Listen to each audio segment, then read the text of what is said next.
Quick disclaimer, guys, this is what the ninja arc in One Punch Man was originally supposed to be. It's now currently being retconned, which means it's being changed as of this recording. So everything that you're pretty much going to see in this video past chapter 194 is no longer what the continuity is. So this is kind of like a look at what could have been. But if you want to follow what's currently happening in the series, you can subscribe because I'm currently reviewing the new arc as it goes on. Thanks.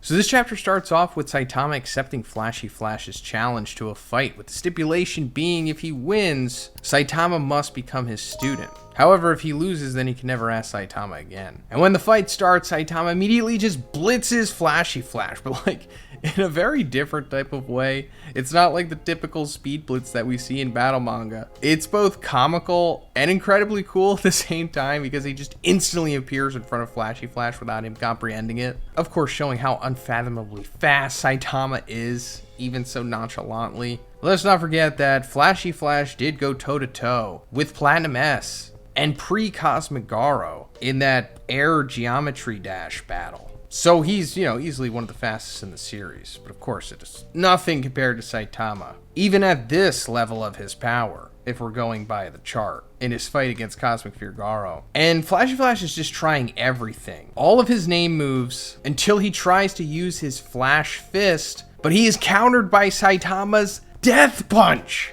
Really incredible sequence here. Reminds me of Murata's art from like 5 years ago when he used to make these kind of double pages all the time. And as usual, this seals the deal in a sparring match against Saitama. But Genos shows up, which is apropos since he's the recipient of the original iconic Death Punch. But he tells Saitama and Flash Flash that there's a monster alarm. And there's like these 3 monsters who got mercilessly bullied on Reddit, and it caused them to monsterfy into these internet surfers. And also the responding heroes here are pretty cool. We've got Heavy Kong, Bone, and Peach Cherry. I really like Bone because he had a pretty cool sequence at the beginning of the Monster Association arc, which was unfortunately cut out of season 2 of the anime because they just didn't feel like animating it. But he's like fighting against that 100-eyes octopus monster, and there's like this sequence where this train car like flips over him. It's pretty cool, but most people will never know that happened, unfortunately. And Peach Cherry's a legend too. He's been out in the field since day one. But randomly, Sonic shows up.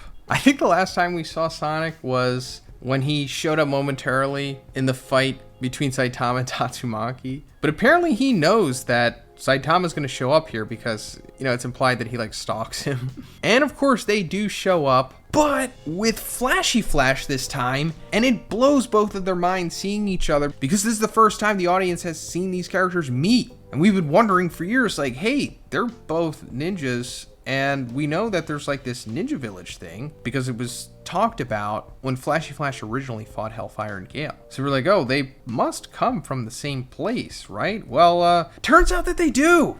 And they actually were like friends or something, apparently. And we'll get into that, but Hellfire and Gale are also showing up in this sequence. Like, what a wild sequence. So yeah, like I said, Flashy Flash fought these guys in the Monster Association arc and cut them both in half. At that time, it was like one of the best fights in the series, really cutting edge stuff. But after that, we went on to the Child Emperor versus Phoenix Man fight. And during that fight, Phoenix Man used his Awakening Light ability and resurrected Hellfire and Gale along with a bunch of dead Subterraneans as like zombies, which is like a crazy ability, and I'm pretty sure that that's coming back. But then Child Emperor fired off his Gigavolt Smash from his Brave Giant robot, and that did some kind of perfect Frankenstein magic and just full-blown Phoenix down these guys. And then they seemingly were like arrested by Child Emperor, but then like Saitama punched them, and they kind of just disappeared in the rubble of the Monster Association. So I guess they escaped the same way that Phoenix Man did. And now they're here, still trying to kill Flashy Flash and still trying to recruit Sonic just like they tried in season 2. And of course, Hellfire and Gale know that Flashy Flash and Sonic have history, both coming from seemingly the same class in the Ninja Village, because we see this flashback of them as middle schoolers, I guess, in the Ninja Village. I think this is the first time we're seeing the Ninja Village. They're kind of like in like a laboratory portion of it, which is called the restricted area. And we see them observing a freaking God cube. Man, it is so satisfying seeing this panel, because I'm sure a lot of you who have been following me for a couple years now know that I've been talking about this stuff. How the Ninja Village is very likely tied to God. And I can't really get too much into it because it's going to like go to spoiler stuff. But I honestly don't think you'll have to wait that long, because I think everything is probably going to be revealed in the next chapter or the next 2 chapters. But I'll get more into that at the end. But Saitama and Genos just, of course, instantly take care of these internet surfer monsters. And Flashy Flash speed runs Hellfire and Gale. Like, it's pretty remarkable how fast he takes them out. This is like a sequence straight out of Dragon Ball, like post-arc power creep. But thankfully they're able to do some Bushin Jutsu stuff and replace themselves with logs, and they are able to get away. So yeah, that for sure means that they are going to come back, because I'm pretty sure we're going into the ninja arc. Like, this is the chapter, or maybe the previous chapter started it, but if you were looking forward to like finding out about Sonic, Flashy Flash, and the Ninja Village and all that stuff, well, you're in luck, because it's going down in like the next, I don't know, 8 chapters maybe. But Saitama winds up knocking Sonic in the ground, as he usually does, and Saitama says that he's going to go look for Minako now, because, they kind of developed like this friendship with Minako. Like, let's just call it what it is. I mean, they're not going to say that out loud in the series, or maybe Saitama will, but Flashy Flash definitely isn't. But they're looking for Minako because they care about her, but also she potentially has information on God. Pour into their little secret investigation group they've got going on. And Saitama tells Flashy Flash, it's like, why don't you just go back? I'll go find Minako by myself. And he's also like, give me a break with the whole, like, become my disciple, be my rival, all that crap. I don't want to learn. I don't want to teach. I don't want to compete. And Genos, Sonic, and Flashy Flash all like react to this in a very almost Flanderized way, where they're all coming across their own conclusion of them feeling that he lacks confidence, which is debatable. I mean, obviously not confidence overall. He is the one above all, but maybe confidence in different areas of existing. I like the encouragement that they all individually give him. Like, Genos is like, I learn from you every second, master. And Flashy Flash, almost uncharacteristically, is like, you're the personification of potential. Have confidence.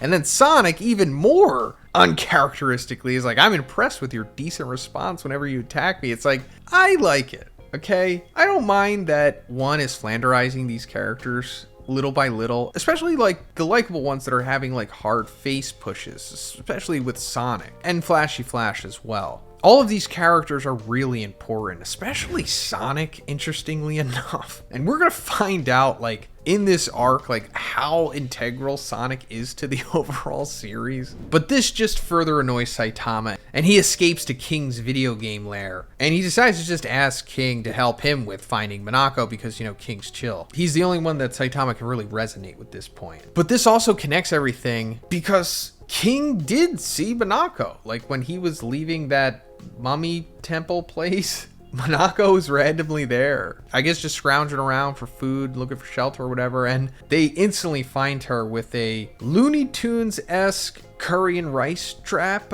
which is hilarious. Understandable, I'm sure she's very hungry, but they instantly find her, and Flashy Flash comes back, and later on Flashy Flash reunites with them, and he's like, you found her? And Saitama says, in about 3 panels. And that's really funny, because it is, but it's also like Saitama is straight up breaking the fourth wall there, right? And it makes you wonder, like, is this what one has planned for Saitama? Like, instead of just having him grow stronger within their world and, becoming like universal and multiversal or omniversal or whatever in his powers, what if the next step is just him becoming self-aware and breaking the fourth wall, like Deadpool kind of? And I wonder how far that would go, if that is what one intends. I mean, I'm just spitballing here and maybe jumping the gun, as I usually do, but I could see, in the final fight, instead of Saitama like punching God with, some crazy attack, what if he just straight up erases his panels from the page, and that's like how he kills him? But anyway, Flashy Flash says to Minako, like, hey, we're eventually gonna have to talk about that God stuff. I think you know about God. And Monaco's just playing around like, oh yeah, God, yeah. I mean, and as we know, Monaco shouldn't know anything about God. Monaco's like one of the lowest ranking, if not the lowest ranking monster in the Monster Association. Like literally fodder. Like they found her in a toilet. And considering that not even freaking Orochi himself knew about God, I doubt that Monaco is. However, considering that they keep talking to her about it, that means that she is tied to him in some way. I mean, other than just being a monster, since all monsters are tied to God. I also think there's more to it. And I know I've said this before, and sorry if it angers anyone, but I am positive that any character with a singular eye in this series is probably going to be bad, whether inadvertently or purposely. And I don't think Monaco is exempt from that. I don't know exactly what's going on with her yet, but I see a future that has some kind of heel turn and a transformation. Like, I'm pretty sure we're going to see like sexy female monster Monaco at some point. But anyway, we're coming into the end of the chapter here, and Saitama, Monaco, and Flash teleport to the Hero Association and meet up with Sitch, because apparently he could just set up meetings with Blast now, and they do. At the end of the chapter is this them meeting with Blast like it was no big deal, which is insane. Like, if you would have told me this like 5 years ago, my head would have exploded. Because before it seemed like this was impossible. But now it's just like Sitch is, yeah, oh, you want to talk to Blast? Just come over. You know, roll up. And I'm not mad at it, but we could just assume maybe things change now. You know, since the Monster Association arc, since Saitama, Flash, Monaco found that cube, things have changed. So now Blast is more available, I guess. Since more people are in on the God stuff, since before that it was a very tight-knit group. It was just like Sitch, Blast, and the Guardians of the Galaxy. But anyway, now that they are going to talk with Blast, the next chapter is probably going to be like the most incredible exposition dump and flashbacks. Man, I hope so, because I cannot wait to get into that stuff, because I'm thinking Blast is going to tell us some crazy stuff about the Ninja Village because it has a cube tied to it. And like I said earlier, I can't really get too much into that stuff because, like Thanos, I'm cursed with knowledge. We got a fantastic chapter here today, and we are like officially in the Ninja arc, or the Ninja Village arc, whatever you want to call it. I guess it started maybe 2 chapters ago, or maybe in the last chapter, but we're in it now. And coming off of the previous chapter, we saw Saitama found Monaco, and he brought Monaco and Flash to the Hero Association to straight up talk to Blast about God, because apparently you could just do that now. I know, for the last 10 years, it was just impossible to talk to Blast, but now we can just go to the Hero Association, meet up with Sitch, and then schedule a meeting with Blast. And that brings us to this chapter where we're cutting away from that, but we are coming back to Blast, don't worry. We're actually cutting to Sonic, because we saw in the previous chapter Sonic showed up after some time in his usual attempt to take down Saitama, but he wound up running into Flash. And that was the first time that we've seen them interact with each other, because these two have history. They actually came from the same graduating class in the Ninja Village. But not only them, Hellfire and Gale showed up too, because they survived the Monster Association arc in the retcons. And coming into this chapter, we're seeing them meeting up with Sonic again, saying that change of plans, instead of crushing them together, we'll do it one at a time. You know, going after Flash, presumably, but they're instantly taken out by other ninjas. Because it turns out that most of the graduating members of the previous classes of the Ninja Village show up. They've just been alive this whole time, just all chilling out there. And they're known as the Heavenly Ninja Party. They even surpass the highest rank of Zhoniin. And they're known as Tenin. I don't even think Tenin is a thing in Naruto. I was told it could be comparable to Sannin, like what Jiraiya and Tsunade were. I think Orochimaru was too, right? But that doesn't really matter in the One Punch Man world, because we go by like disaster levels for the most part. And since they took down Hellfire and Gale, who were technically dragons, I guess they're all dragons somewhat. I think that's fair to say, at least low. But that doesn't really mean too much nowadays. But it's better than being a demon for sure. But they're encountering Sonic here to recruit him. It's also mentioned that he is coming from the 44th class along with Flash,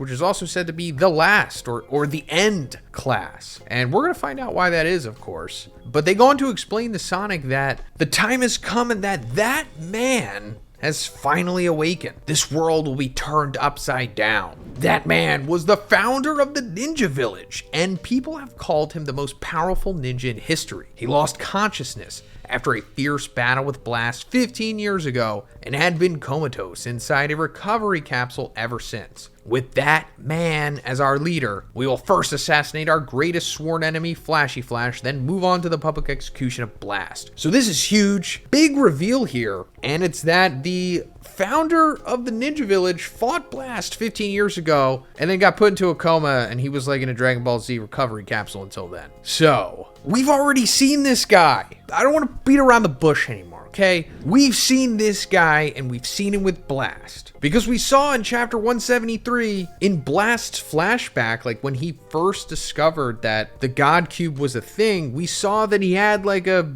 cool looking sword guy with him. This is this guy. Okay, this is the ninja leader. I'm tired of acting like it's not. We all know where this is going. Now, if you're thinking you were spoiled, don't worry. I would have figured that out even if I didn't read the webcomic. However, we can go into more of a speculative turn here because we don't know exactly the full backstory of this guy. But I'm pretty sure that I do because it's already been laid out to us in the manga very nicely by One. Because in the previous chapter, we saw in a brief flashback when Sonic and Flashy Flash were children in the Ninja Village, there was a freaking God Cube there. So, given that this picture of the Ninja Village leader looking all monstery, and considering that he did look like that before, pretty sure he touched the cube, made a deal with God, went rogue, and wound up fighting Blast, and Blast had to put the beat down on him. Like a serious beatdown. Put him in like a 15-year Dragon Ball Z recovery capsule. Also, I just want to put a little quick theory about Blast's power out there. I don't think I've talked about this on the channel yet, but maybe I should make another video dedicated to it, but I'll just put it out here right now. I don't think Blast had the gravity manipulation powers until 2 years ago. Like, I'm thinking that that's why his battle with Elder Centipede was somewhat competitive, because during his fight with Elder Centipede was the first time that Blast himself saw God. And I think that once he made contact with God made contact with him, the Guardians of the Galaxy, you know, the people that Blast rolls with, found Blast, and then I think they taught him how to manipulate energy and cosmic stuff like that. And before that, I think Blast was just a really powerful Esper, kind of like a mob psycho Esper. So maybe that's why his fight with the Ninja Village leader and Elder Centipede wasn't like a complete squash match. Granted, we don't even know what happened in the fight, we just heard about it, but I'm assuming it was somewhat competitive because Blast was rolling with that guy, so he was probably like the Flashy Flash of his time. Maybe even stronger than that. Possibly. But anyway, the Heavenly Ninja Party winds up saying to Sonic that, like, you know, you're going to become a part of this plan as well. Us, you know, having the ninja leader come and rule the world, essentially. That's what we want to do. And he's like, tomorrow night, you will call Flash out to this location. And it's like, that man, the Ninja Village leader, he'll be here tomorrow as well. So it's like, what's Sonic going to do? Is he going to bring Flashy? Is he going to be subservient to the Ninja Village leader? This isn't a spoiler, but I'm going to tell you right now, probably no. Because Sonic is one of the biggest baby faces in the series right now, and there's no chance that he is going to turn heel again. I'm pretty sure he's not going. He could, but I'm pretty sure he's not. He's kind of like the Loki of One Punch Man at this point. But anyway, we come back to Blast meeting up with Saitama, Flash, and Monako, and Sitch from the end of the previous chapter, and we see that they're working in this lab because they're trying to undo human monstrification. And they're trying to do it as quickly as they possibly can. Now, we didn't know about this before. This is really cool. And they actually have some of the contestants of the martial arts tournament down here. I don't know how legal this is, but considering how they're acting here, I think they voluntarily came here. I don't think they're being held against their will. Sitch also asks about Monako, and he's like, what's this monster here? And Flash is like, you know, these two also, referring to Saitama, touched the God Cube directly. And when I did, so I brought them here with me as precious samples. Then we see that they're like, I don't know, doing some kind of like shock therapy on the monsters to try to turn them back to humans. And Monako gets scared seeing this, thinking that they're gonna like do it to her to try to unmonstrify her. And she says that, you know, there's no point, I was born a monster. Because apparently Monako is a piece of Giro that broke off during its creation in its own little Dragon Ball Z chamber thing. So...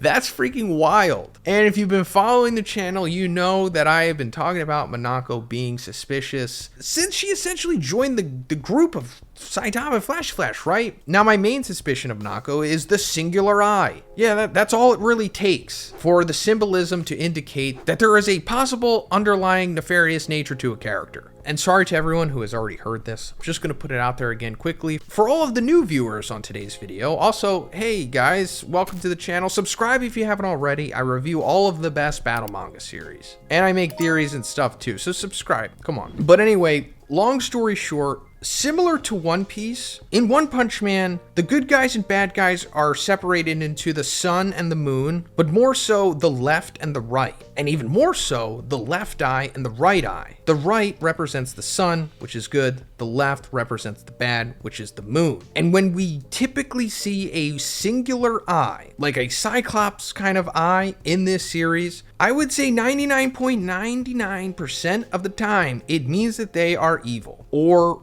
heavily tied to evil. Now, Minako being a monster inherently means that she is evil, but obviously the way that she acts doesn't indicate that. But it just means that there will be some kind of turn or transformation or reveal at some point to where she will be a major evil thing. And this is the revealing point in my opinion, because the singular eye means the Eye of Horus. And the Eye of Horus in this series means that God or disciples of God have vision through it. And I think this means that Psychos probably still can see through Minako, since we know that Psychos was able to psychically control Giro Giro. Now, she didn't have like a worldwide field of Esper Wi-Fi to be able to control Giro Giro. We saw that she needed like little conduits to be able to control it from the distances between the Monster Association underground. So I'm not saying that Psychos can just automatically control Minako, but depending on the radius and how close they are to each other, I'm pretty sure Psychos will eventually control Minako. And this could lead to how Psychos escapes from Fubuki and the heroes, and also probably leads to Minako's heel turn and transformation into a sexy monster.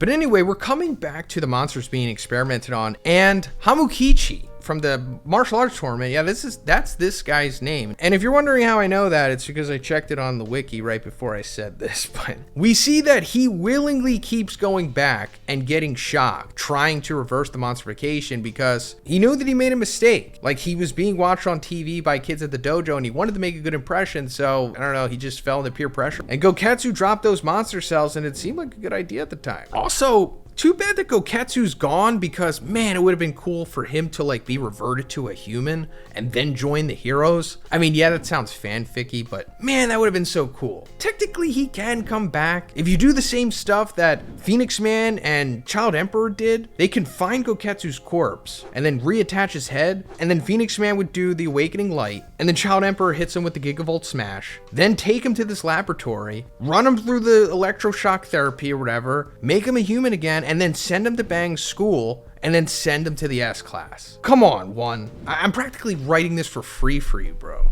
But anyway, we see that Hamukichi is quote-unquote stabilizing, like he's progressing in undoing the monstrification, and Blast is looking at it and he's like, so their psychological state is the key. And we already knew this actually, because Bang discovered this himself when he saw that these slaves of Super S were able to like undo the monstrification that she was able to give to them with her ability. And the same thing was kind of happening with Garo as well. I mean, Garo was like an outlier because he would just completely undid the monstrification on his own. He broke out of a freaking shell that he built around himself. So I guess you could replicate this on a smaller scale with less powerful people than Garo. And I do think that this is going to be for sure explored more as the series goes on, because I do think that more and more people are going to become monsters, more and more like main characters. That's not a spoiler, I'm just pretty sure it's going to happen. I'm not even talking about people who are allegedly monsters right now. I'm just saying, like, it's possible, I don't know, Metal Bat might monsterize for some reason, I don't know. But another interesting thing here is that we see Hamukichi being wheeled away in this cube.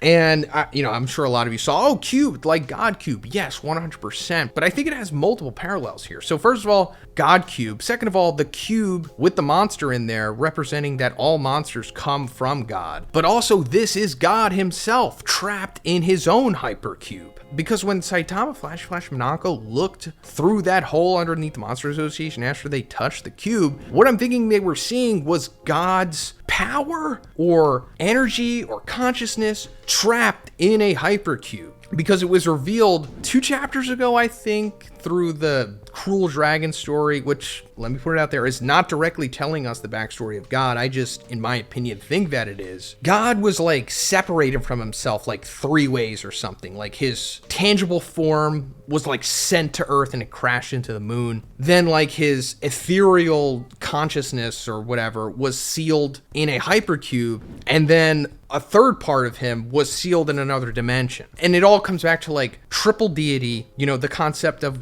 a god having 3 faces or 3 identities. And one keeps playing with that concept here in such cool ways. I love it so much. But we come to the end of the chapter and Flashy Flash is like, you know something, don't you? Talking to Blast. And he's like, about the connection between God and the ninja village where I was raised. So, like I already said before, we already saw Blast with the ninja village guy. So now we're going to get a big exposition and backstory dump in the next chapter, or at least I hope, because it's going to be pretty incredible. We haven't even seen detailed flashbacks in the webcomic yet. So hopefully the manga reveals stuff that we haven't even known about. So we got a fantastic chapter here because Blast is revealing a bunch of stuff to us. Like surprisingly a lot of things, because Blast usually speaks ambiguously and somewhat enjoys withholding information from the audience, but not in this chapter. He's letting it loose. So in the previous chapter we saw Flashy Flash Monako and Saitama coming across Blast and asking him like what he was doing with these monsters in the Hero Association and why he was trying to reverse their monsterization. And then it got to the point of where Flashy Flash realized that Blast knew something about the Ninja Village. And that brings us to this chapter, where Flashy Flash asks Blast that if he knows about the connection between God and the Ninja Village. And the Ninja Village, of course, is the place where Sonic and Flashy Flash were trained. Flashy Flash also suspects that Blast was the one who destroyed the village.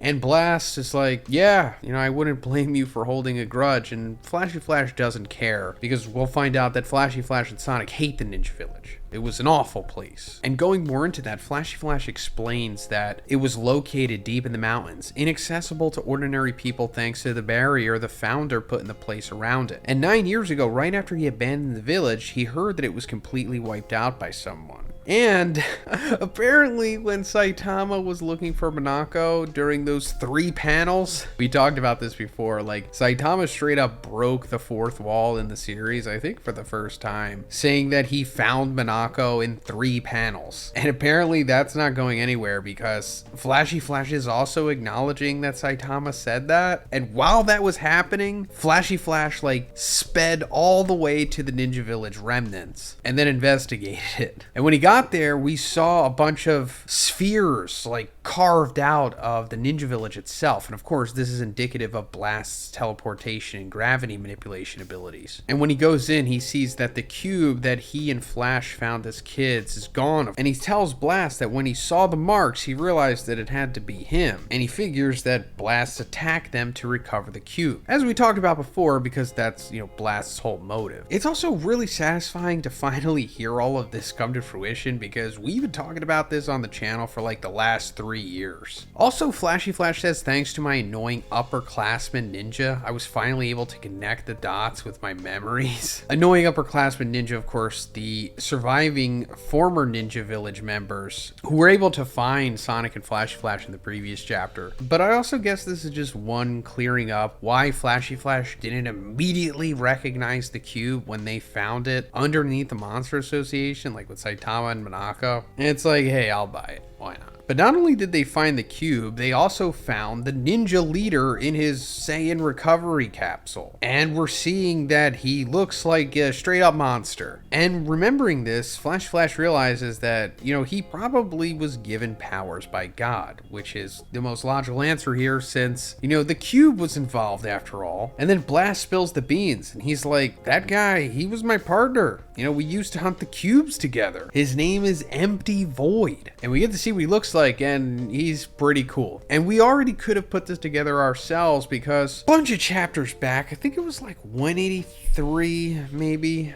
when we saw Blast's flashback of when like he was fighting Elder Centipede and when he first encountered God, we saw that he had some dude with him with 2 swords when he was looking for the cubes. And yeah, it turns out that this was him, Empty Void, who eventually goes on to become the leader of the Ninja Village. So we could just posit that at some point when they found a cube, Empty Void was tantalized by God and he gave in and accepted his deal in exchange for power. Also, really funny name here with Empty Void, of course, going with the whole ninja, the unnecessary compound names that they have, you know, like Flashy Flash, Speed of Sound Sonic, Empty Void. But Blast says that after he monsterized, he made it like forbidden for anyone to use his name anymore, and he simply went by that man, which I think is probably paralleling to God, because God obviously is not like his name. It's the name that he wants to be known by. As for what his real name is, there's no way to know. It could be Ashura or Shurya or something like that, but it's probably not that simple. But I'm thinking that once he became God or was sealed away, he just started going by God because, you know, he's weird like that. But then Blast drops another bombshell here, and he says that Empty Void, the leader of the Ninja Village, is the only other person with the ability to open the gate of the Celestial Rock Cave that connects to the dimension where God hides. And that's why he's been searching so hard like this to find a way to make him human again. Of course, that goes back to the previous chapter where we saw in the Hero Association they were experimenting on the monsters, or the martial artists turned monsters from the martial arts tournament. And we see that there is a way to do it, because Blast says their psychological state is the key. Like, they need to be willing to want to undo the monsterization and go through the shock therapy and whatever else they're doing. They have to be motivated to want to return to becoming a human. Now, as for this gate of the Celestial Rock Cave, this ties into Japanese mythology. And there's actually a story about it in the Nihon Shoki. Nihon Shoki is actually pretty interesting because the creator of Jujutsu Kaisen, Gege Akutami, also dipped into that for some inspiration into his series. But anyway, long story short, the bad behavior of the Susanoo, the Japanese god of storms, drove his sister into this Celestial Rock Cave, or the Amano Iwato Cave. And because of this, the land was deprived of light, because Amaterasu is the goddess of the sun in Japanese mythology. So in order to get Amaterasu out of the cave, the other gods called Yaoyorozu no Kami, yes, just like Yaoyorozu from My Hero, threw a party outside, and then another goddess, Ame no Uzumi no Mikoto, performed a lewd dance, eliciting laughter. And Amaterasu was curious about this and peeked outside of the cave, but she became fascinated by her own reflection in the Yata no Kagami mirror, which the other gods had crafted and hung before the cave for that purpose. Then another god forced the cave open and the world was bathed in light once again. As Amaterasu stepped out of the cave, a holy seal was applied to it so that she could never go back into hiding. Now, clearly one put this here for a reason. It is supposed to parallel to what the true story of One Punch Man and God is. And I guess I'll make another video about this. I don't want to waste too much of your guys' time with this stuff, but it just goes back into the sun versus the moon stuff and further into what I've been speculating about with this backstory about how God was stripped down and split into multiple aspects of himself, like a corporeal form, an ethereal form, and like a third power form or something. And one of these forms, probably like the power form or whatever, like his power, his essence, is in this gate of the Celestial Rock Cave, hiding there. And that's where Blast and his Guardians of the Galaxies, I guess, go periodically to keep making sure that the seal doesn't break. Now, why is Empty Void the only other person with the ability to open this gate? I have no idea. This is blowing my mind, to be honest. I assume that you had to be an Esper to be able to do this stuff, and I don't think Empty Void is an Esper, although I guess it's possible that he is. He has to be something special, right? Because if he's the only other person with the ability to open this cave, that's really significant, meaning that the other Guardians of the Galaxy out there who seemingly have the same power set as Blast, or at least least it's implied that they do, I guess they can't even open the gate. So this is really exciting and just gives us more lore and backstory and more things to figure out. But I really like that this is Blast's motivation for figuring out a way to reverse monsterization, because if in theory he could do it on Empty Void, then he'd have a seriously powerful ally on the team there. But you know, it's really not that simple. I don't think we're going to see Empty Void return to being a human anytime soon, if ever, maybe. But then suddenly they get a message with a letter of challenge, and it's from Sonic challenging Flashy Flash, because we saw in the previous chapter that the remnants of the Ninja Village essentially coerce Sonic into doing this. And the message, of course, reads that man has awakened and he's after your head. Running will do you no good. It's time to settle the score, yada yada yada. So they're essentially just going to meet so that they can have their big epic battle in the name of that man, Empty Void. So after finding this out, Blast is like, that man has awakened, it says. It's been 15 years since he was grievously injured in the battle with me and escaped. He could have recovered a long time ago and was just waiting on the right timing to make his comeback. So we knew about this in the webcomic for a while now, but we didn't get to see the actual like clip of the battle that we see here. And grievously injured was the wording used before.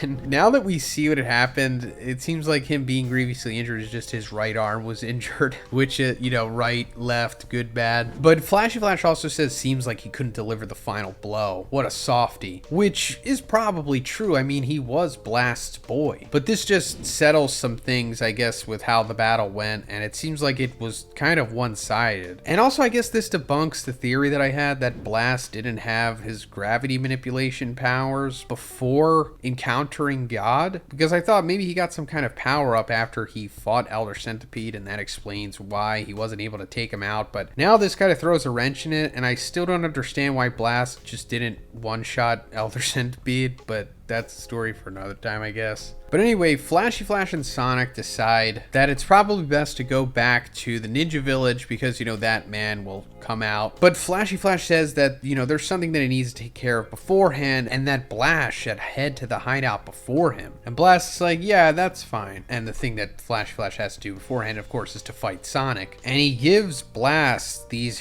directions written on like an envelope. And Blast straight up asks him like, hey, the address for the hideout that's written on the back of this, are we sure it's correct? And Flashy Flash nods. And I think this sequence is put here for like a specific reason, because it's very possible Flash gave him the incorrect directions because he doesn't want Blast to actually show up there. Or maybe not, I don't know. It just, why would he question it, and why would Flash just nod? It just seems like this is a suspicious sequence, right? But also Saitama just hitches a ride with Blast because Blast is like, you coming too? And Saitama's like, yeah, I got nothing better to do.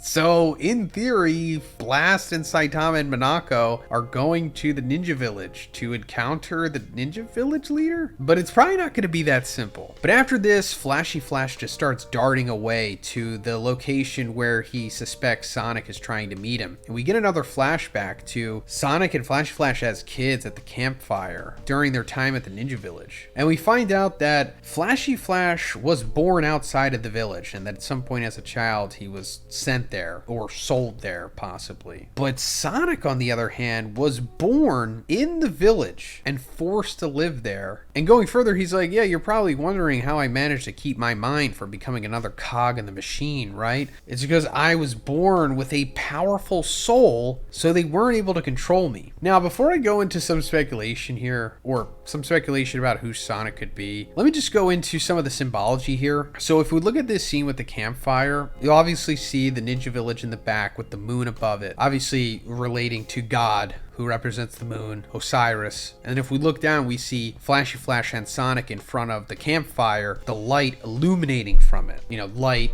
sun, good guys, Ra. And this also isn't the first time that we've seen this kind of symbolism associated with Sonic. Like, I forget the chapter, maybe it was like a bonus chapter actually. It's back when we see Sonic like eat the monster cells that were given to him by Hellfire and Gale, and he decides to cut up the monster cell and like cook it in red wine. In that sequence we see the fire, And the fire's like, cooking the meat, but the meat, of course, is analogous for God. Also, the way that it's chopped up and put on the plate, and the lotus root in the background, I'm pretty sure it's supposed to be symbolic of the sun, along with the fire and the light, meaning that it's defeating the darkness or the moon. And also, the monster cell being chopped up is supposed to be symbolic to the backstory of God, about how, he was stripped away and cut, or at least the cube was, and put into pieces. It just ultimately comes down to the sun defeating the moon, or the light overcoming the darkness. And if you're thinking, Zhoniin, what are you talking about? You sound like a crazy person. It's like, I know. I've been dealing with this for the last 2 years, guys. Maybe I'm right, maybe I'm wrong, but only time will tell. But anyway, Sonic goes on to explain what his Shonen MC goal is, and it's essentially to recreate the ninja village with a whole bunch of orphans like himself, and to train them to not just be vicious, ruthless killers, but to train them to have the power to live life as they please. So that's really wholesome and cool, actually. And I'm pretty sure that this is what Sonic's ultimate arc is going to be at the end of the series. But now let's go back into some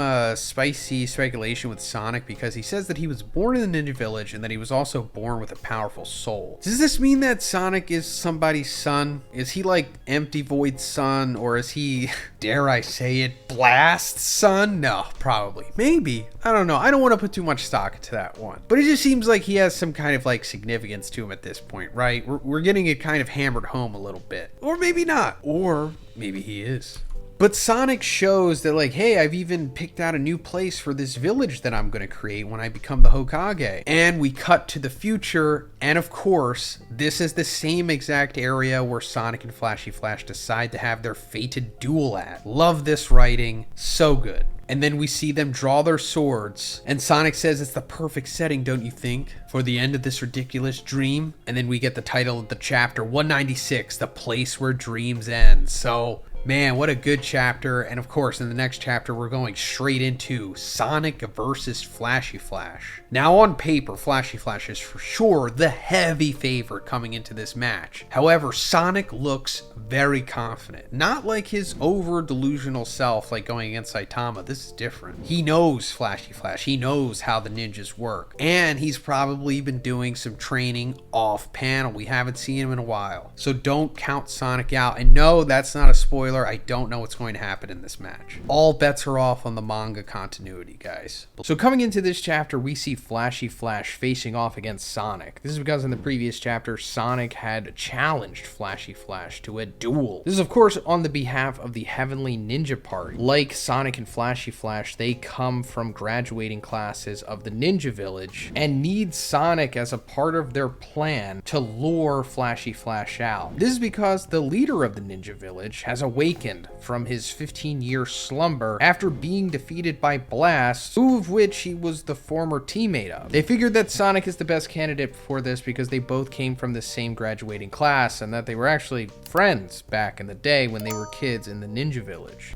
And before they fight, we actually go into another flashback of them as kids, seeing that Sonic actually helped Flashy Flash with his sword and blade training. It also turns out that they were both in Squad 5, which is like the failure category. And it's funny, of course, because they are the two strongest ninjas, essentially, to come out of the Ninja Village aside from Empty Void, aka the ninja leader. And despite going through the brutal training that included 72-hour days with only 6 hours of sleeping, including food that had no flavor, they still came out with somewhat of their emotions intact, because the whole purpose here was to turn them into killing machines. And they weren't allowed to display human emotions because they considered that those with dead emotions were the top performers. And we see that Sonic and Flashy Flash actually had a lot of emotion. They were great friends and had a lot of fun training together. So obviously that was all BS. Then we come to the actual fight, and it's brief, but it's fine. And I'll get into why I feel that way. But we see Sonic and Flashy Flash clashing, and Sonic throws some shurikens at him, and Sonic uses that as a misdirect to try to hit Flashy Flash from behind. But Flashy Flash is too fast, and it leads to Sonic performing a 10 Shadow Funeral Windblade kick, to which he actually catches Flashy Flash with. I mean, he blocks it, but he's still making contact, which not many characters can say that they have done in the series. But Flashy Flash counters him with his quote-unquote ultimate technique, or at least one of them, the Flashy Kicks. And this surprises Flashy Flash because he's like, I never would have thought I had to use one of my ultimate techniques against you. You've gotten stronger. Now, before I go further, let me just say that this fight was much better in the webcomic iteration. And not only that, Sonic was portrayed to be way more powerful in that version. So I'm thinking that one probably had to pull the brakes back on that, because Flashy Flash didn't go through the crazy battle that he did in the manga in the webcomic. Like in the webcomic, he fought against Awakened Garo, and it was a pretty impressive battle, especially for its time. However, in the webcomic, we saw that Flashy Flash went against not only pseudo Awakened Garo, or whatever you want to call it, but he also fought Platinum S, a character who doesn't exist in the webcomic. And then of course they went on to have that iconic geometry time sequence. So yeah, I understand why one doesn't want to have Sonic going like toe-to-toe with Flashy Flash, because then Sonic would have to have some serious power creep behind him at that point. Like, I don't think Sonic is at the time geometry level yet. And that's fine, because there's time for him to get that strong. Because I talked about this in a video that I made last week, which is a follow-up to my previous chapter review, but I think that Sonic is possibly the son of Empty Void, aka the Ninja Village leader. And it's also possible that Empty Void was like an Esper, maybe, meaning that Sonic might be an Esper as well, or something like that. And that he, just like Empty Void, may have the exclusive ability to opening the gate of the Celestial Rock Cave, the place where God quote-unquote hides. Just a theory right now, nothing concrete, and I'll link that video at the end of this one if you're interested. But I'm just saying, I think Sonic has a big grand purpose later on in the series that will probably lead to him becoming one of the strongest characters, or at least one of the strongest heroes. But anyway, after this, the Heavenly Ninja Party comes back, and they all like throw their swords at Flashy Flash, and one of them has like Zangetsu for some reason. But they're upset because Sonic wound up meeting with Flashy Flash at a location that they didn't agree on. Because in the previous chapter, we saw that in the flashback of Sonic and Flashy Flash, Sonic had like this grand dream of making his own ninja village, almost like a ninja reform school or something. And he chose like a specific location for it on the map, and that's the location that he picked for Flashy Flash to have his duel with. And that, of course, is not the place that the Heavenly Ninja Party agreed to have Flashy Flash drawn out to. But Sonic comes back and speed blitzes through their crew, like shocking them. So I'll just put a pin in their shock here, because I'll get to it when they start hyping themselves up. But this is pretty impressive because Sonic survived the ultimate technique from Flashy Flash, the Flashy Kicks, with just some scuff marks. And this impresses Flashy, of course. He's like, he defended against the Flashy Kicks? Now, granted, Flashy Flash wasn't trying to straight up murder him, but still, like, just think about all the other characters who wouldn't be able to deal with that move. Plenty of S-Class heroes, plenty of dragon-level monsters. But after that, the Heavenly Ninja Party is like, oh yeah, well, we're just gonna execute you too. Every one of us is an extremely powerful elite ninja. I'm sure you realize how pointless it would be to try and take us all on, and maybe, before I saw this chapter, I would have been more inclined to entertain this comment here, but considering that Sonic blitzed them and they were like shocked by it, I think that tells us all we need to know about how strong these guys are. I mean, I'm sure they're dragon level, but at this point, I'm pretty sure Flashy Flash could solo all of them, because remember,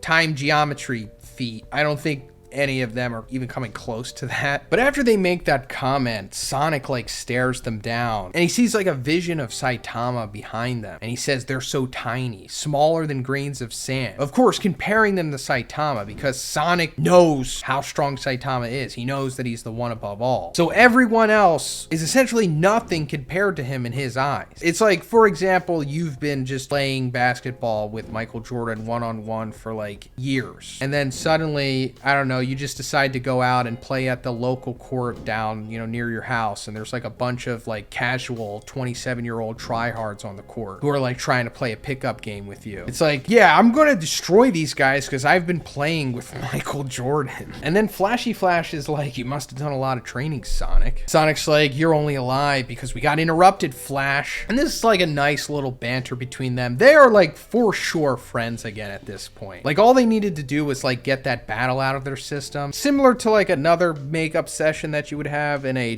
different type of relationship, if you catch my drift. That's all they needed. They got it out of their systems, and now they're boys again. And then Sonic's like, but first, let's shut these guys up, shall we? So, while it was brief, I did enjoy it for what it was, Sonic versus Flashy Flash, but maybe they're gonna fight again. I don't think we're gonna get an extended fight from them, but we probably will see them training together to become stronger, and then maybe we'll see like a small training sequence, and that will lead to Sonic becoming stronger, but fully expect in the next chapter for a complete domination. I'm just pretty confident that there's no way the Heavenly Ninja Party has a chance against Flashy Flash by himself, let alone Flashy Flash and Sonic. Like, it's just going to be a slaughter. It's going to be pretty satisfying too.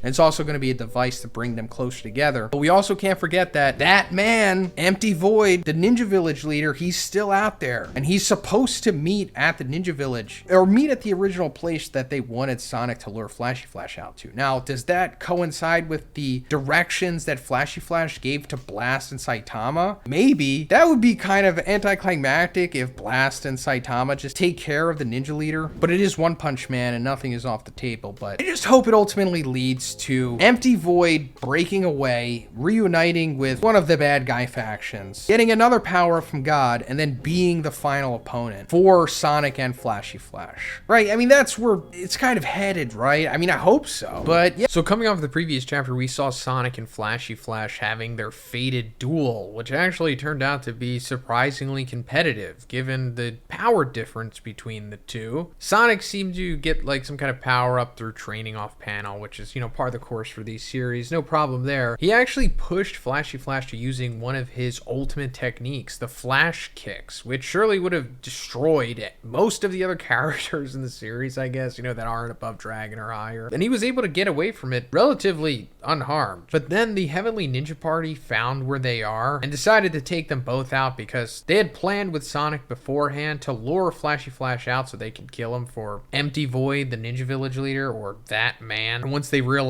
that, hey, this isn't the time or place that you're supposed to lure him out, they all decided to attack Flashy Flash and Sonic together. And that brings us into the beginning of this chapter, where they bring out, surprisingly, Hellfire, Flame, and Gale Wind. I thought we're killed a couple chapters back because we saw once the Heavenly Ninja Party got a hold of them, it implied that they were like snapping their necks. But I guess the real implication here is, considering that they're grabbing their right arms, I guess it means that sequence they just broke their arms. Also, keep in mind that these guys were literally dead in the Monster Association arc. Like, Flashy Flash killed both of them, and they were brought back to life. After they were cut in half by Flashy Flash, they wound up at the bottom of the ravine where Phoenix Man was fighting Child Emperor, and Phoenix Man used his Awakening Light ability to bring them back as zombies, along with the other dead Subterraneans. And then Child Emperor used his Gigavolt Smash, and then brought them back to life, Frankenstein style, but they came back just as humans, scot-free, no strings attached. They're fine now. And unfortunately, I don't think we're going to see this formula ever be used by one again because it's just too broken. And I know I've talked about it before. Use it on Boros, but it's probably not going to happen. But at least we've got Boros' brother as a part of Blast's team. Or, it's not literally Boros' brother, but,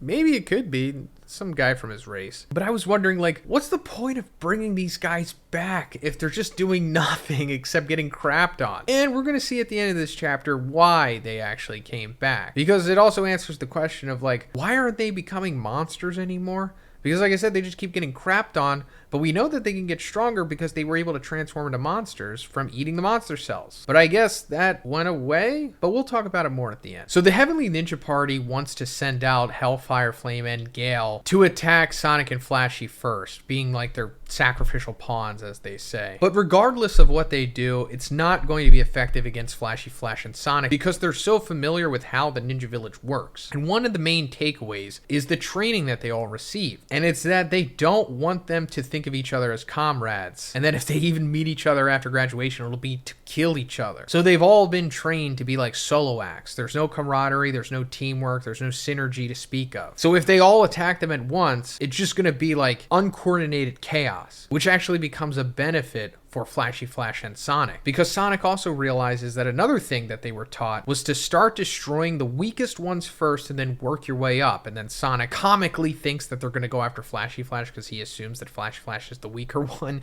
even after getting beaten by him in their previous fight. You know, it's just the way that Sonic's delusion works, along with many other characters in this series. But of course, they wind up going after Sonic first, because he is the weaker one. Also, the one ninja here in the top right looks straight up like Miraculous Ladybug, and I don't think that's a coincidence. And Sonic impressively is able to defend himself against multiple ninjas at once. Then we see Hellfire Flame and Gale try to trap Flashy Flash with these spider curtain gallows, which are just poisonous wires. But this is also a way to save themselves from getting straight up murdered by the Heavenly Ninja Party. And of course, Flashy is too fast for them and is able to avoid them, but also have them entangled in the wires instead. And when we come back to Sonic, it seems like he's straight up about to get killed by these guys, getting stabbed in the back, but Flashy Flash saves him, which is like further solidifying what we talked about in the previous chapter, and it's that they are full-blown boys now. Like, all they needed to do was get that fight out of their system. And not only that, but they have incredible teamwork, and they're even able to, as one of the ninjas says, work together in perfect harmony while arguing. And one of the other ninjas says it's like they're moving as if they've been training to work together for a long time, and it's because they technically have. Maybe not for a long time, but we've seen throughout the last couple chapters that they grew up together in the ninja village and that they had trained each other together secretly. So it's understandable that they would have this quote-unquote perfect harmony, unlike the other ninjas who were all selfish and trained to be individuals. So it's a perfect storm here for these two to take on the full Heavenly Ninja Party. Then they come back to Hellfire Flame and Gale, and Flashy Flash is like, when I faced these guys in the Monster Association hideout, they had been monsters. They could be samples that we can investigate to find a way to revert monsters into humans. And that's the reasoning why one brought them back and kept them alive, because they're going to be used to further this plot line, which we saw, I guess, at the beginning of this arc, when they ever so conveniently rolled up on Blast in the Hero Association, and we saw that he was in that lab trying to turn the martial arts tournament monsters back into humans through various techniques and shock therapy and stuff. And it turns out because Blast wants to try to turn Empty Void back into a human, because he was the only one who can activate the Celestial Rock Cave, the place where God is hiding, quote unquote. So now that they actually have like successful test subjects here, kind of, so they can use them as a way to further perfect the treatment to, in theory, turn Empty Void back to a human, which may or may not happen. Maybe it will now. And also, like I was saying, they were monsters and then they died, and then when they came back to life, I guess they seemingly lost the ability to turn back into monsters. Like, whatever molecular alteration that the monster cells did to them had been undone from a combination of the Awakening Light and the Gigavolt Smash. And maybe the Gigavolt Smash is going to come back, or something to do with it, because we saw that there was like electricity being used in the treatment of the martial arts monsters. Then Flashy Flash says, if all goes well, maybe your boss will open his eyes and the whole picture will change. And the Heavenly Ninja Party is like, what are you talking about? And then Flash is like, you idiots still don't realize. And what they don't realize is that the Ninja Village leader is a pawn to God. He got his monster transformation and powers from making a deal with him by touching the cube. So I assume in the next chapter, Flashy Flash is going to explain this all to them. And maybe instead of murdering them, he just talk no juices them into surrendering and just going on their own way and then just not being subservient to Empty Void anymore. Well, we also have to come back to Saitama, Blast, and Monako, because they went off to, I guess, the Ninja Village or wherever Empty Void is. And I'm just going to say right now, if Blast and Saitama wind up in front of Empty Void, he obviously has no chance. No chance. I mean, even Blast by himself, he seemingly has no chance. But Saitama, obviously. So maybe they will capture Empty Void and then bring it back to the Monster Association and then start working on reverting him back to being a human. So coming off of the previous chapter, we saw Flash and Sonic continue to fight against a Heavenly Ninja Party. And Flash told them that, like, if all goes well, maybe your boss will open his eyes and the whole picture will change. And they were like, what are you talking about? It's like, you idiots still don't realize. And coming into this chapter, there's no big revelation being dropped or anything. They kind of just think they're trying to psych him out or whatever by saying that. And like I said before, Flash knows that Empty Void is a product of God. Like, he touched the cube, made a deal with him, and became the monster thing that he is now. The Heavenly Ninja Party is still not privy to this information, but they eventually will be. I mean, I thought it was going to happen in this chapter, but it actually didn't, so I guess we're going to have to wait another one or two. But the tank top master looking ninja guy, he starts throwing rocks into the air. And he's like, stone debris release. And they start jumping all in between these rocks. And this is supposed to parallel the fight between Garo, Platinum S, and Flashy Flash, which I think happened back in chapter 156, that iconic triple threat match. And that fight is actually going to be referenced here again. But during that fight, it was Garo who came like down into the ground, smashed it into like rocks that went up into the air, and then they started darting around and fighting on them like they are in this chapter. But little did we know at that time, they were actually doing a quote-unquote three-dimensional attack using the flying debris as footing, and only the elite ninjas can master it, and it's the most difficult technique in the village. And this doesn't really impress Flash and Sonic because, they're a step ahead of the rest of the ninjas here. And Flash just navigates around it and hits one of the Heavenly Ninja guys with a flash kick. I guess seemingly ending him because that is like a move ending fight. Then he just darts around again and starts taking them off one by one. But not only that, he's also destroying the rocks in the process so they don't have a foothold anymore. And this angers them, but there's really nothing they could do because Flash just keeps going on a rampage, just one-shotting all of them with kicks. Until the sequence ends with him just falling down superhero style, sheathing his sword, while all of the Heavenly Ninja Party just fall behind him. And Flash says, "You moron. You don't have to learn this in the village. If you become strong enough, such a simple idea comes to you naturally." And this is clearly true because it goes back to what we were talking about with this fight paralleling to chapter 156. Obviously, Platinum S and Garo weren't trained in the ninja village, yet they were super proficient in bouncing around the rocks. And after this incredible display, Sonic is like looking at Flash and he's like enamored by him. And the narration says ultimate strength through speed. What Sonic considered to be the ideal aspects were right there. And it's like, yeah, Sonic, of course, is conflicted because he doesn't want to acknowledge Flash, but he realizes like, man, this is what I want. This is what I'm striving for. So he is motivating Flash, of course, because again, I think it's coming full circle, going back to chapter 156, because that fight inspired Flash to get stronger. Because one of the Heavenly Ninja Party guys, after getting defeated, he's like, how much did you train? And Flash is like, it's all combat experience.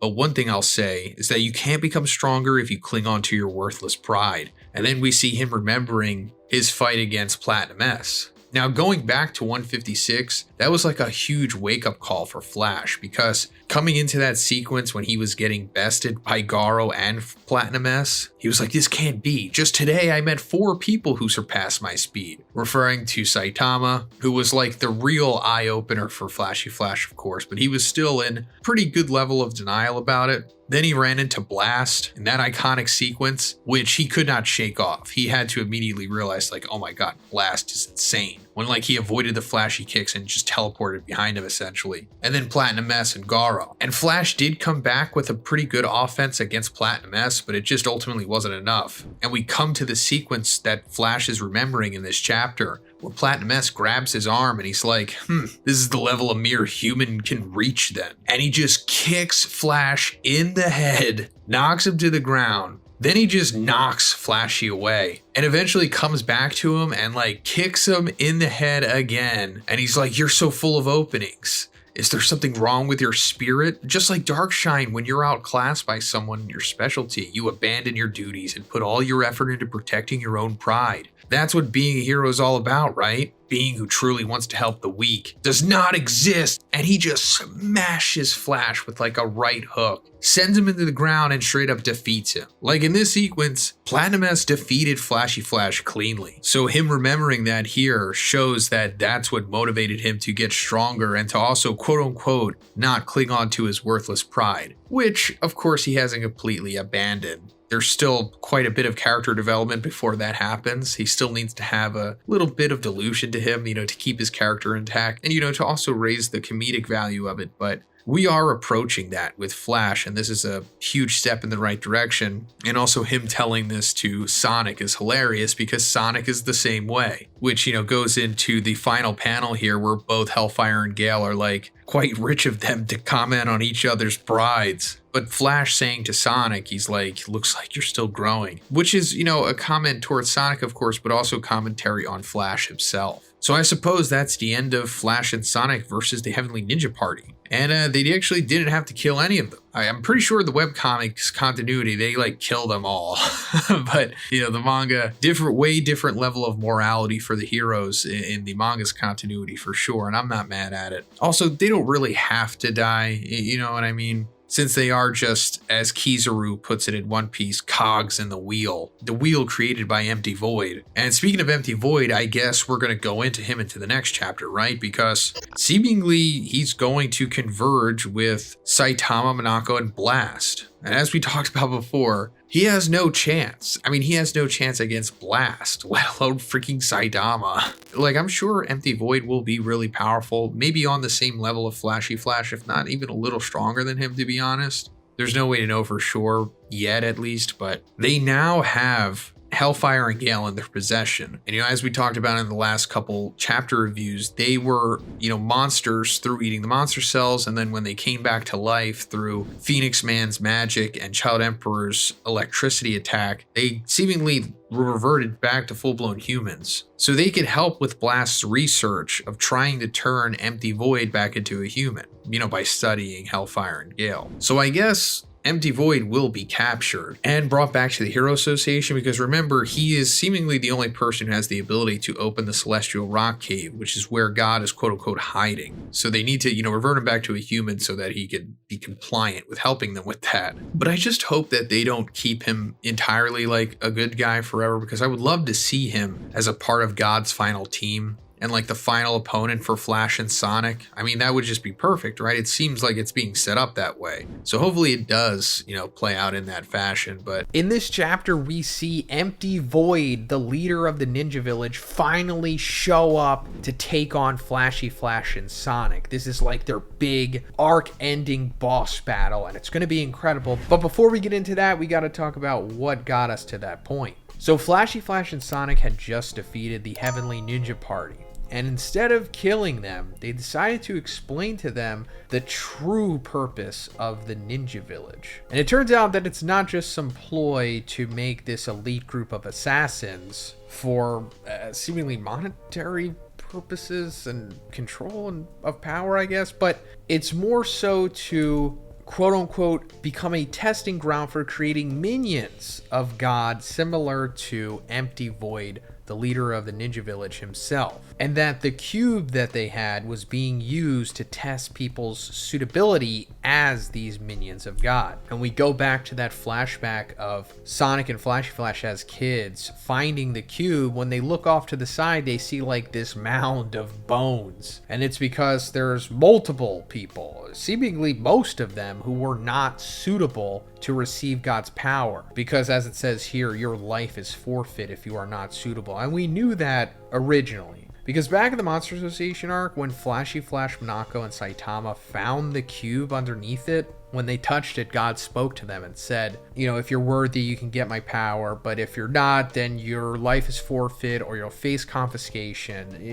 a bunch of translations, but it all ultimately means the same thing. And judging from how many bones we're seeing here, and from the only, I guess, seemingly successful person being Empty Void, I guess most, if not all of them, were not suitable. And it makes you wonder, like, what exactly does make an individual suitable? Because these ninjas are pretty strong. Even like the lower ranking ones are like way stronger than C and B class heroes, maybe even A class heroes too. And I don't think it's just predicated on strength, because God gave Homeless Emperor incredible powers, and he was just a regular misanthropic dude who got Japanese canceled. So maybe it's a mix of power and conviction. And also, just in case you needed a reminder, Empty Void was able to get this cube because 20 years ago, he was originally on Blast's team, where they went around trying to collect these cubes, trying to stop God's plan, even though they weren't really privy to it at that point. They just knew that it was bad news. And I guess at some point, they found another cube, or maybe Empty Void found one by himself, and he was tantalized by it, and he gave in to God's influence and accepted the deal. And obviously he was suitable, and he became like a monster or whatever he is. I mean, he is a monster, but obviously he's not like the other monsters that we've seen, or at least most of them. He's some kind of special monster.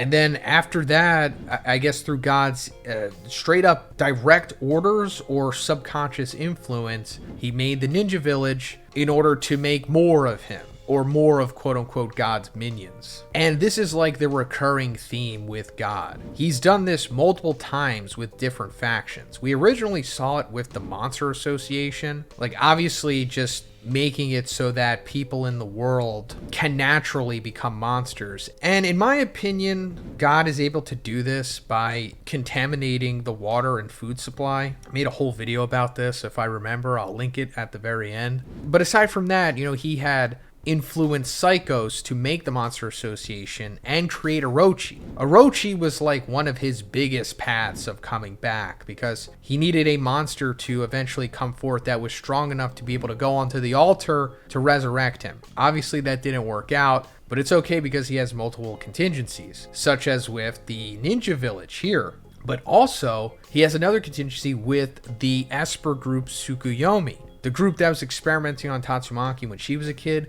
They also had a cube at their facility, and also their facility was shaped like a cube the way that the Ninja Village is. Now, aside from those three, there's actually another contingency that God has for creating minions, taking over the world, and bringing himself back. I don't really want to spoil you on what it is, but once we get through this arc, and then the next arc after this one, like once we start really going into the Neo Hero stuff, it will make itself more apparent, and I'll explain it once we get to that point. But this is all for the purpose of God returning to his true form and taking over Earth. And then, I guess, continue his galactic domination, or whatever his ultimate motive is. But once Flashy Flash explains all the God and the cube stuff to the Heavenly Ninja Party, they just don't care. They're like, you think that we didn't want this to happen? It's like we wanted to be used.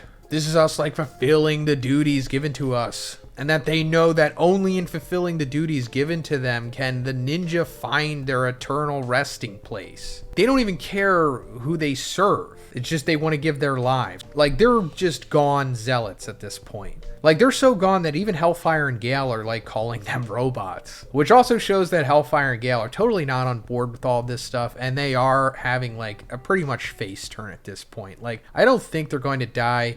They're going to live because they need to be used for Blast's research into reversing monsterization. And also, I don't know, they're going to be pseudo heroes, I guess, kind of like how Sonic is. But after this, the Heavenly Ninja Party starts freaking out, and like blood starts coming out of them. And they're like, that man is finally arriving, referring to Empty Void. And they're like, soon you'll realize that getting killed by us would have been much more pleasant. By consuming human blood and organs, that man has been truly born anew. There is no future for any of you. So this was also mentioned in the webcomic, although it was a little more drawn out in that. But yeah, Empty Void, the leader of the Ninja Village, has like this ability to consume blood and organs to strengthen himself. And we see that he does that to the Heavenly Ninja Party. Like, this is one of the most graphic, if not the most graphic sequence in the entire series, where he drains their blood and entrails into like one big meatball and then consumes it. Like, he's here and he just sucks it up like some spaghetti or something.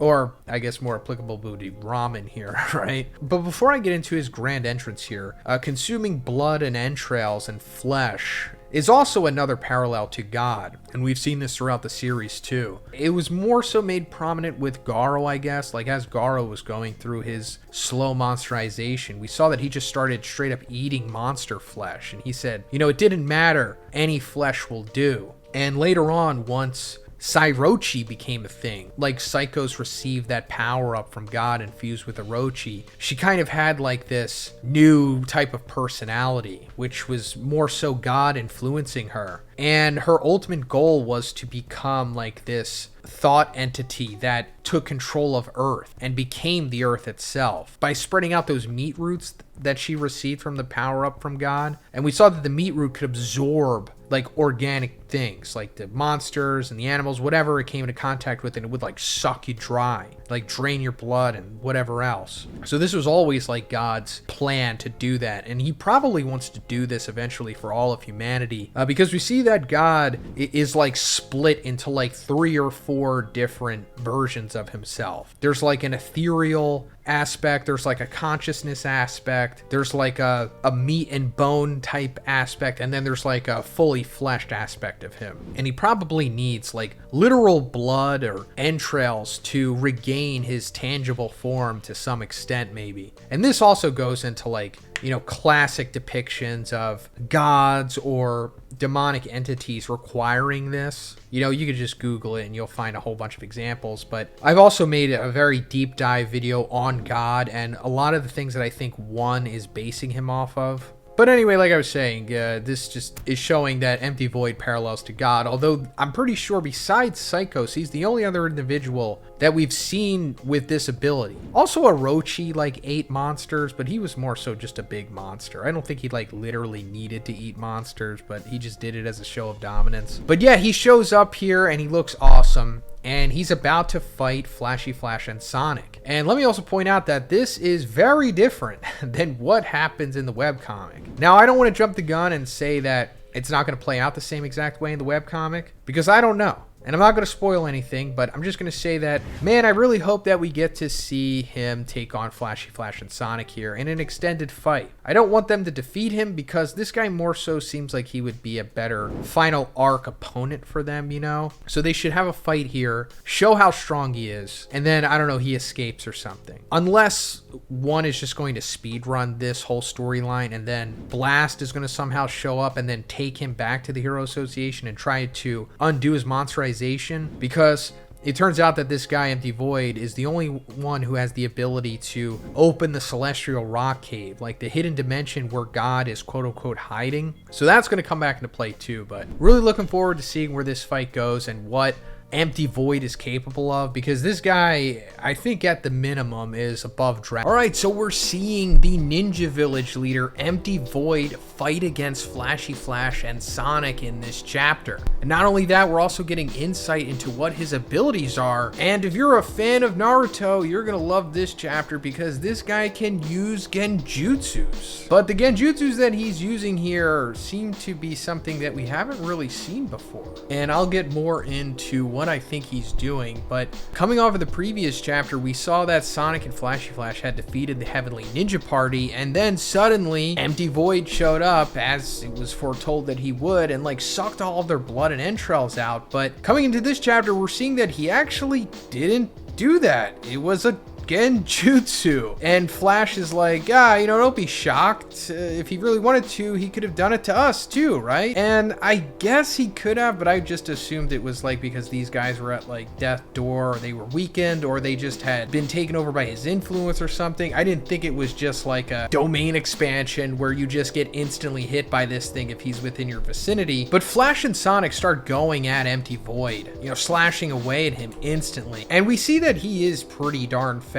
I mean, he's able to evade even Flash's strikes at first, which is crazy. And Empty Void is like, little bluffs won't work on you, will they? I've been watching your fighting style, and it's exactly as I expected. It's a bit different to the conforming style of the Heavenly Ninja Party, who adhered to the village. You pass, and then he opens his mouth, like super wide, and inside of it is like the Cosmic Void, which is one-to-one the same that Cosmic Fiergaro looked like, which is obviously showing the influence and transformation and power that God gave to Empty Void. And then he pulls a friggin' cube out of his mouth. Sonic and Flash are very familiar with this cube because they saw it in the Ninja Village as children, along with Empty Void and kind of like the recovery chamber. And then more recently, Flash saw it underneath the Monster Association with Saitama and Monako, which led to him knowing about God and Blast and all that stuff. And this is already telling us that Empty Void is trying to convert these two into becoming God's disciples just as he is, because they are the greatest results of the Ninja Village. Like, this is essentially what Empty Void was working towards, making individuals that were worthy enough to accept the influence of the cube, because we saw in the previous chapter that there was tons of people who he tried to get to make a deal with the cube, you know, through God, and they just wound up not being worthy enough, and they were like disintegrated. And when they go to their individual corners for a second, Flashy Flash is like, I sent Blast away. I'm not as as naive as him. I'm going to make you spit out everything you know about the thing that's controlling you, obviously referring to God, before I kill you, essentially. And yes, that is true. He sent Blast to the wrong location. Like, they all thought that they were going to go to the Ninja Village together, but Flash knew that the Heavenly Ninja Party wasn't going there. They knew that they were going to where Sonic had set up their predestined utopia that they were going to make as kids, and therefore Empty Void was going to show up there too. Meaning that they would be able to face this guy without the interference of Blast and Saitama. Like, this is something that the ninjas kind of want to take care of themselves. But I don't think that means that we're not going to see Blast show up in this arc. Like, I do think that he is going to show up eventually. I mean, he's Blast. He can just teleport anywhere. Then Flash goes at Empty Void here in a crazy double spread of just clashes. Now, these are pretty impressive, and it's even shocking Sonic, but it's not the craziest thing that we've ever seen, and not even counting Saitama versus Cosmic Fear Garo on the moon of Jupiter. Just the time geometry sequence in the triple threat match between Flash, Platinum S, and pre-Cosmic Fear Garo, this is like a tier below that probably. And it makes you wonder, like, does that mean that Empty Void is on the level of Platinum S at least? And I honestly don't know. I mean, he's close to it somewhat because he is keeping up with Flash here. Like, it's not like he's a step behind him. And we do see this sequence of him seemingly getting hit, but it's pretty evident that he's not fighting back. Like, not at all. He's just holding the cube because he's trying to convert Flash and Sonic over to God's influence.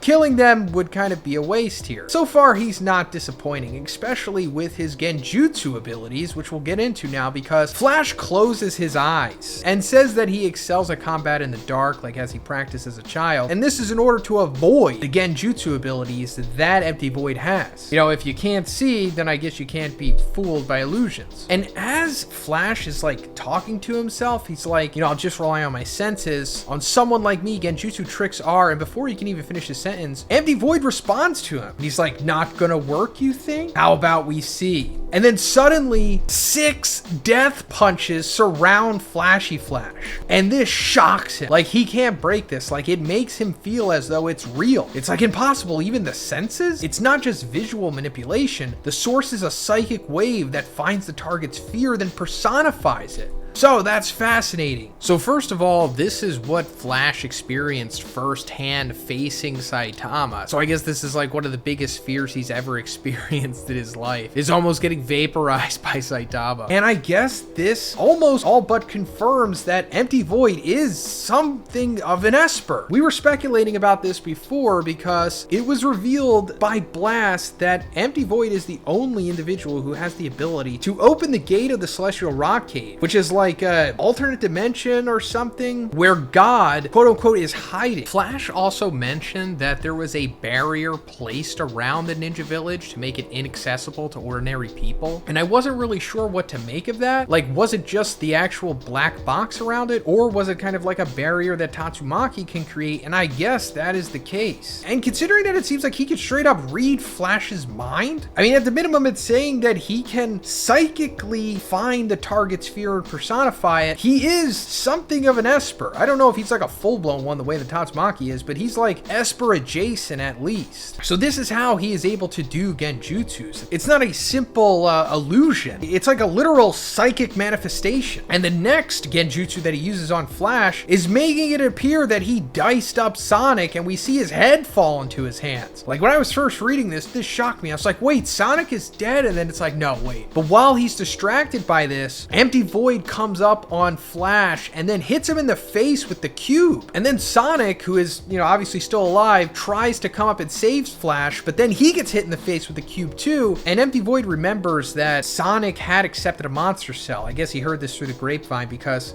Sonic was offered the monster cell by Hellfire and Gale, who were kind of a part of the Heavenly Ninja Party for a little bit. And he says, provoke their inferiority complex and they'll soon succumb to temptation and accept the power. That's out of the question. So yeah, it goes back to what I I was saying. He's trying to recruit them to become further disciples of God and become, weird monsters the way that he is. And hitting them in the face with the cubes sends them to the quote unquote spiritual place, or this meadowy type place that we come to every now and then in One Punch Man. Like, we've seen Phoenix Man take Child Emperor there, and I'm pretty sure this is the same place that we saw God kill Homeless Emperor. We're actually going to see two characters come to this place again later on. Like, it's already happened in the webcomic, but this is like some kind of Esper or just some kind of psychic meeting place that if you have like Esper abilities or Esper adjacent abilities, you can meet here. But we see Flash represented as his younger self along with Sonic, and Sonic is like, I'm glad I deserted the village with you. You finally made it here, the place of dreams we swore to. And Flash is like, oh yeah, Sonic, I was having some kind of scary dream. He's like, oh, I'm back here with my buddy, and it's like, now we can do what we wanted to, but no, it's actually God. We see that, of course, it is not Sonic, because this is what God does. He impersonates others in order to try to trick you into accepting his influence. But we see him reaching out to Flash, and he's like, even any nightmare is better than life in the village. Starting now, the two of us will build the ideal village right here. Let's do our best together, Flash. He reaches out to try to touch him, just as we saw before with God impersonating Bang, trying to trick Garo. And while Garo did slap his hand away, it still was enough to accept his influence, but I don't think Flash is going to accept it here. I think Flash is a little too wise to what's going on here, and I think his training is going to come back. But aside from like breaking out of this, it's very possible that Flash might realize what's going on here, and maybe he tries to talk to Sonic, realizing that he is God, and I don't know, maybe he could trick God into exposing some info about himself. I mean, God could be wise to that, but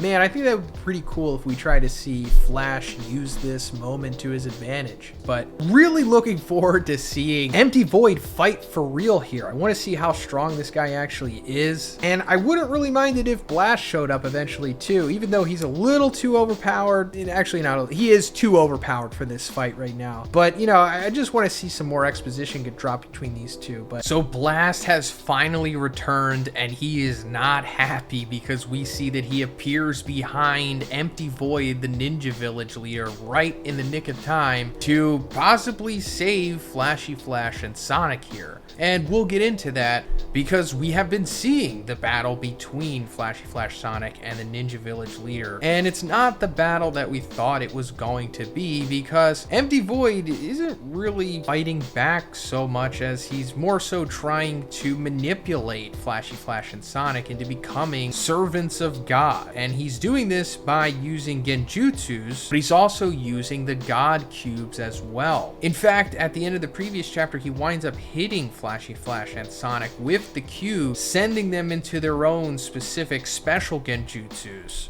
where we straight up see God impersonating young Sonic, where Flashy Flash believes that he has been transported to his younger self, back in time when Sonic and Flash were still training in the ninja village. And God impersonating Sonic here is telling Flash that, hey, I'm glad I deserted the village with you. You finally made it here, the place of dreams we swore to, because we saw in the original flashback that they wanted to make their own new ninja village at a specific location. And God reaches out to Flash to take his hand, because if he does, then he'll become God's disciple. We saw that this is the way that God tricked Garo. And that's where the cliffhanger was at the end of the previous chapter. And coming into this one, we're seeing that no, none of that is happening, because Sonic broke out of his own manipulation genjutsu and winds up slashing Empty Void on the arm that was holding the cube. And this allows Flashy Flash to snap out of it. And in the previous chapter, we speculated about what was going to happen with Flash. Like, was he actually aware of what was going on, and maybe he was going to try to talk to God or try to figure some things out, get some more information from him? But no, it seems like he was completely under that hypnosis, and he was going to accept God's influence, inadvertently by taking his hand, and Sonic was the one who saved him here. So pretty cool sequence. I actually like the way that this played out, because now we're seeing the manipulation genjutsu that Sonic was undergoing, and it was actually different than Flash's. It was Sonic in like a dreamlike world where he sees monster cells trying to cook themselves so that he could eat them.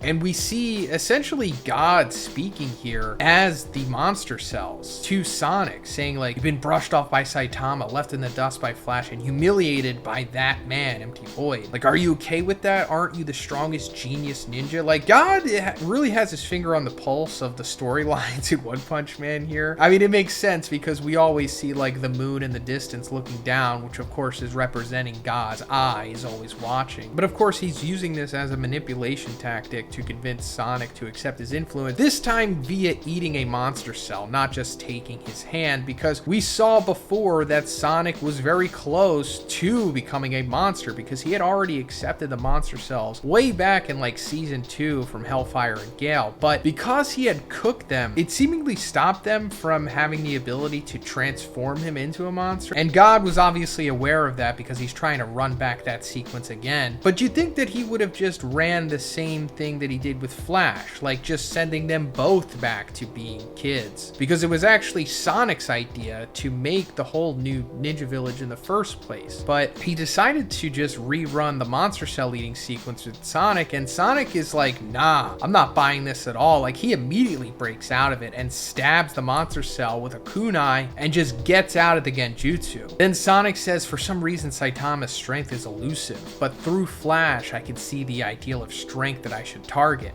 And if I can visualize it, then I can follow it. So this is good character development from Sonic, finally. Like, he's realizing that Saitama's level of power is unattainable. And he's always been chasing Saitama, like, throughout this whole series. But now he's finally accepted that, like, Saitama is God. You know, I wasn't born to be God, but I can do the next best thing, which is Flashy Flash, who is, you know, probably close to, if not above Dragon level in strength, somewhere around there, High Dragon, or, you know, the term that everybody loves, fringe above Dragon. But that's obviously a more realistic and healthy goal for Sonic to chase after, trying to become as strong as Flash or just surpassing him. But once Sonic comes to, he's like, come on, Flash, get up. And Flash is like, I owe you one. And they start going after Empty Void here, and Empty Void is like, game. He's like, all right, bet. And he just like speed teleports away from their strikes and then winds up behind them so fast that they're like almost unaware of it. And he's like, but do you think your situation's gotten any better? Like, he's just ready to kill them here. I guess he realized like, oh, I failed in trying to bring them over to God's side. Well, I'll just kill them. And this is wild because this is like the first time that Empty Void is actually trying to fight back here. And we're finally getting the answer of, yeah, he's ridiculously strong and fast when he's actually trying. Like, him just having the jump on both Flashy Flash and Sonic at the same time, seemingly almost going to land lethal blows on them, I think is putting him up there with Platinum S, possibly. Like that above Dragon level of power, maybe. Not really sure. I'm not saying that Empty Void is above Dragon. I don't know yet. We don't have enough information, but I wouldn't be surprised if he really is that strong, given what we're seeing in this sequence. But this is when Blast shows up. Yes, Blast at the nick of time teleports right behind Empty Void before he can slash them. And if you're wondering, like, where's Blast been? Well, before Flashy Flash went to where Sonic and the Heavenly Ninja Party were, he pretty much told Blast that they were going to go to a different location, and he gave Blast, like, wrong directions, essentially, so that Flashy Flash would be able to go there, meet up with Sonic, resolve their issue, and then take care of the Heavenly Ninja Party themselves, and then, you know, in theory, also take care of Empty Void, and also get as much information as possible. It's just something that Flash really wanted to take care of himself. He didn't want Blast involved. But Blast, I guess, eventually figured out what was going on, and like we talked about before, Blast can just teleport. Like, he could just go through singularities and go from point A to point B instantly. And he's done that. And he's here at the nick of time saving them, and he's like, yo, partner, you look well. And he just levels Empty Void with a gravity knuckle. This is so cool. We haven't seen Blast, like, fight since he fought Cosmic Fear Garo, like, 2 years ago. So it's cool to see his display of power again. And, you know, like we also talked about, Blast is ridiculously overpowered at this point. Like, not even someone like Empty Void can really challenge him. And that's where the chapter ends. And it's like, so what's what's going to happen here? Well, either Empty Void is going to run away, or Blast just beats him into submission and then successfully takes him into the Monster Association, because that's his plan. He wants to take Empty Void back so that he can try to reverse monsterize him. Like, that's what he's been working on in the Monster Association, because Empty Void is the only person who can open the Celestial Rock Cave where God is quote-unquote hiding. And in order to do that, he needs to revert him back to a human so that he's no longer a monster and all crazy. And Blast, of course, knows this because they were originally partners back in the day looking for the cubes. And yeah, that's pretty much it for this one, guys. Let me know what you think is going to happen in the comments, and if you liked it, please give it a like, and please subscribe if you haven't already. Have a great day, and I'll see you in the next one.